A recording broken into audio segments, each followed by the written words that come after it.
নুসরাত ফারিয়া, যে সে ফ্যাসিস্টের একজন অন্যতম সহযোগী।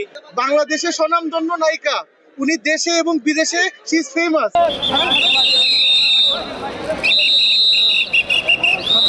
আপনারা জানেন যে আজকে বিজ্ঞ সিএমএম আদালতে রূপালী পর্দার একজন নায়িকা নুসরাত ফারিয়া, তাকে একটি হত্যা প্রচেষ্টা মামলায়, পাঠা থানার একটি হত্যা প্রচেষ্টা মামলায় তাকে, সে এজাহার নামী আসামি, তাকে তদন্তকারী কর্মকর্তা আজকে আদালতে উপস্থাপন করেন।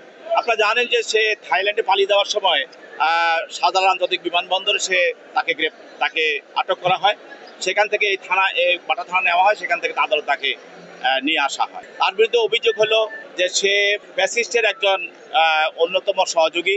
গত 15 বছর যারা এই ফ্যাসিস্ট হাসিনাকে সহযোগিতা করেছে, তাদের অভিনয়ের মাধ্যমে, নায়ক গানের মাধ্যমে এবং বিভিন্নভাবে ফ্যাসিজম চালিয়ে যাওয়ার জন্য তারা সহযোগিতা করেছে, তার মধ্যে সে একজন অন্যতম। এবং এও জানেন যে বৈষম্যবিরোধী ছাত্র আন্দোলনের সময় যেসব নায়ক নায়িকা এবং নর্তকী এবং যারা বিভিন্ন ধরনের পেশার সঙ্গে জড়িত, যারা এটার সঙ্গে যারা ছিল, তারা যারা হাসিনার পক্ষে কাজ করেছে, তাদের মধ্যেও ছিল, তাদের সঙ্গেও তার সম্পর্ক, এবং সেই ছিল এই ফারিয়া। আজকে আমরা বলেছি যে এই ফ্যাসিস্ট হাসিনাকে বিভিন্নভাবে সহযোগিতা করেছে মানুষ।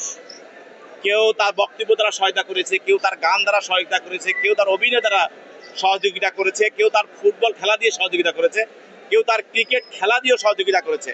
এবং বিভিন্ন পেশায় যারা আছে তারা অনেকে। বাংলাদেশের স্বনামধন্য নায়িকা, উনি দেশে এবং বিদেশে শি ইজ ফেমাস, এবং তার সাথে কোনো রাজনৈতিক দলের কোনো সম্পৃক্ততা বা সদস্য উনি ছিলেন না, এবং এই ঘটনার সাথে তার কোনো সম্পৃক্ততা নেই, উনি দেশেই ছিলেন না, এবং কোনো তথ্য প্রমাণ বা কিছু পুলিশ করতে পারেনি।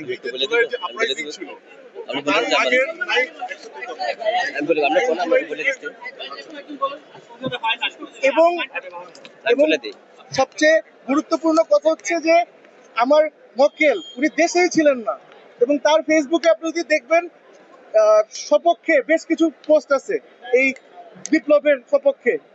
এই তো সবকিছু মিলে আমরা আশা প্রার্থী সামনের হিয়ারিং এ কোর্ট আমাদের দিকে সহায় হবে।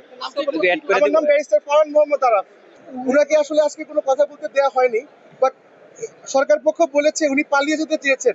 আপনি যদি দেখেন জুলাই থেকে এই পর্যন্ত 3-4 বার উনি দেশের বাইরে ট্রিটমেন্টের জন্য, শুটিং এর জন্য যে আবার চলে এসেছেন, তার কিন্তু পালানোর কোনো ইন্টেনশন বা মোডাস অপারেন্ডি নেই।